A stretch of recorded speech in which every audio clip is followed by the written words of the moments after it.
Second, the argument that the opposition is making, the Chief Minister of Telangana has made, is to propose a very interesting hybrid model of linking the population of the state along with the GSDP, the state's per capita contribution and the state's gross development of the state. Now this argument, I don't know, Speaker Sir, who has advised the Chief Minister of Telangana. Either I can only say that they don't wish him well, because this proposal is laughable at the best and impractical at the worst. Let me explain why. First, if you will say that the vote of a common citizen in Telangana has more value than the vote of a common voter in Bihar, then you are defeating the constitutional principle of one value, one vote.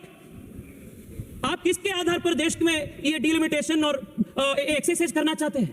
जो अमीर है क्या उनके लिए ज्यादा vote होगा? जो गरीब है क्या उनका वोट नहीं है? उसके लिए वैल्यू नहीं है? ये किस प्रकार के आर्गुमेंट है? अध्यक्ष जी, if you will take this argument further forward, Mukesh Ambani will have 1 lakh vote and somebody like us will have only 1 vote. Is this the kind of logic that the Congress wants to build?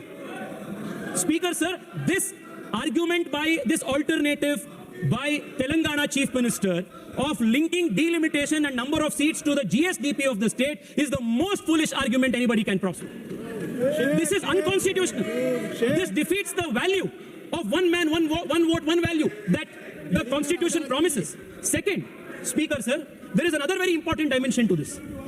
GSD देश के GDP हो या प्रदेश के GDP हो, ये 10 साल 15 साल वो stagnant नहीं रहता है. It is not going to remain constant. Every 6 months GDP can go up, GDP can come down. 1 year GDP will be high, another year GDP will be low. Now suppose you are going to link delimitation and number of seats with the GSDP of a state. Will Telangana's and other states number of seats keep getting fluctuated? Today, this year was a good monsoon, GDP was good, so Telangana will have 2 extra seats.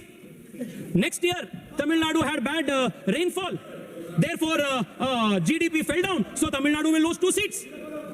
Is this the argument? These are the kind of laughable alternatives that the Congress party is proposing, and on the basis of this they are misleading the people of this country. Now the second alternative that they have